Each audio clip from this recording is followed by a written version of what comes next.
The Three Little SuperPigs Trick or Treat, written and illustrated by Claire Evans. It was the morning of Halloween and all of Fairyland was excited.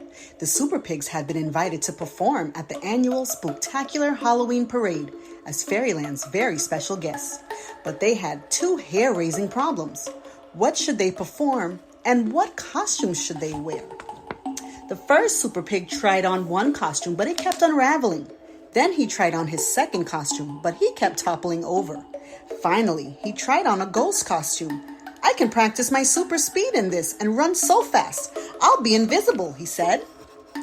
The second SuperPig tried on his first costume, but he kept getting tangled in all the legs. Then he tried on his second costume, but it reminded him too much of somebody they knew. Finally, he tried on a vampire costume. I can fly through the air with ease in this, he declared. The third SuperPig tried on his first costume, but the wig kept getting in his eyes, and he couldn't see. Then he tried on his second costume, but the backpack was too heavy. Finally, he tried on a monster costume. I can lift everything with monstrous ease now. I'll work on my super strength, he decided.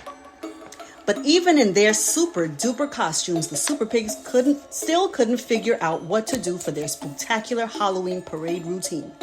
But they knew if they kept trying, they'd work it out.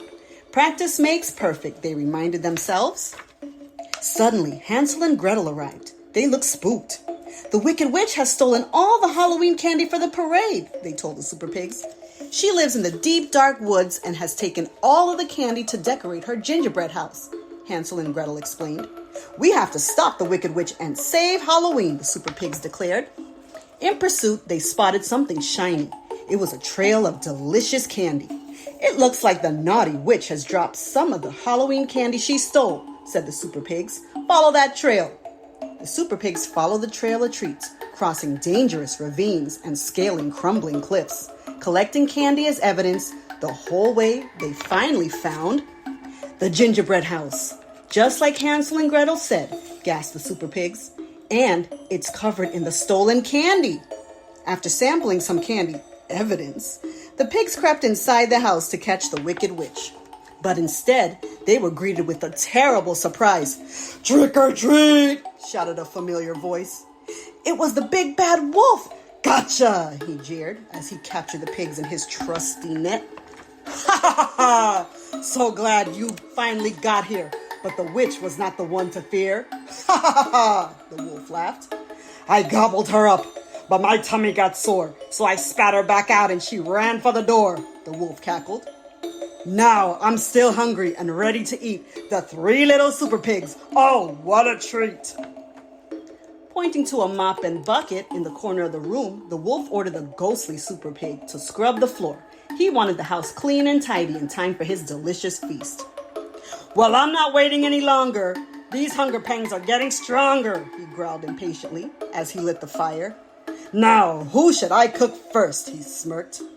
Not so fast, Big Bad Wolf, cried the ghostly SuperPig.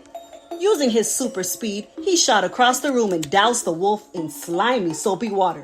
The wolf was stunned. Meanwhile, Monster SuperPig used his super strength to pry open the bars of the steel cage. Using his cape, the vampire SuperPig flew out of the cage and landed a direct hit. The nasty villain slid straight across the slippery wet floor, falling bottom first into the hot stove. Ow! Howled the wolf as he jumped out of the furnace and fled the house, followed by a trail of smoke. The Three Little SuperPigs had defeated the nasty wolf once again using their super skills. Practice really does make perfect, they all agreed. The Wicked Witch came out of hiding and thanked the SuperPigs for defeating the big bad wolf. I'll never steal Fairyland's Halloween candy ever again, she promised. The Wicked Witch gave back all the stolen candy and allowed the SuperPigs to ride her magic broomstick back to Fairyland. It was almost time for the spectacular Halloween parade. The pigs said goodbye and zoomed off into the night sky. The SuperPigs arrived just in time to perfectly perform their impressive new flying routine, and they gave out Halloween treats to all the people of Fairyland. It was the best spectacular Halloween parade ever. The whole town cheered. Hooray for the Three Little SuperPigs! Happy Halloween! The end. Thanks for watching. Subscribe for more videos.